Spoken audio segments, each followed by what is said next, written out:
सर्वांना good morning मित्रांनो. आणि जे आदिवासी तसेच आपल्या पेनाच्या टोकाने आणि तलवारीच्या धारेने संयुक्त महाराष्ट्राच्या लढ्यामध्ये आपले योग्य असे योगदान देणारे अण्णाभाऊ साठे यांच्या जयंतीनिमित्त सर्वांना खूप खूप शुभेच्छा.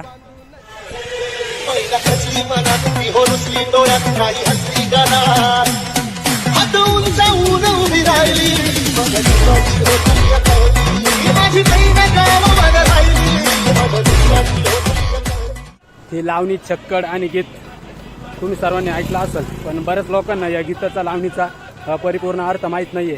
तर याचा अर्थ असा आहे, मुंबई येथे झालेल्या फाउंटन आणि बेळगाव या ठिकाणी जो संयुक्त लढा झाला, आंदोलन झालं, त्याच्यामध्ये आपल्या मराठी माणसांनी खूप रक्त सांडलं.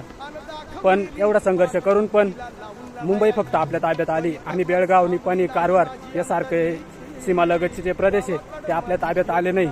याची एक उणीव म्हणून लोकशाहीर अण्णाभाऊ साठे यांनी ही छक्कडी लावणी लिहिली आणि ही संपूर्ण भारतामध्ये गाजली.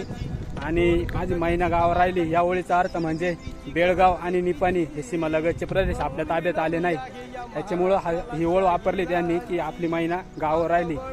आणि पोपट आणि राघू हे जे शब्द आहे याचा अर्थ म्हणजे मुंबई किंवा महाराष्ट्र.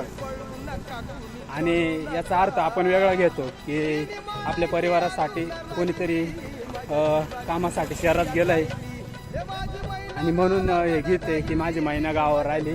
तर त्याचा अर्थ असा नाही आहे. तर तुम्हाला अर्थ समजलाच असेल आणि कोणाकोणाला हा अर्थ माहीत होता कमेंटमध्ये नक्की सांगा. तर ठीक आहे, आजसाठी एवढंच. सर्वांना जय लवजी, जय आदिवासी.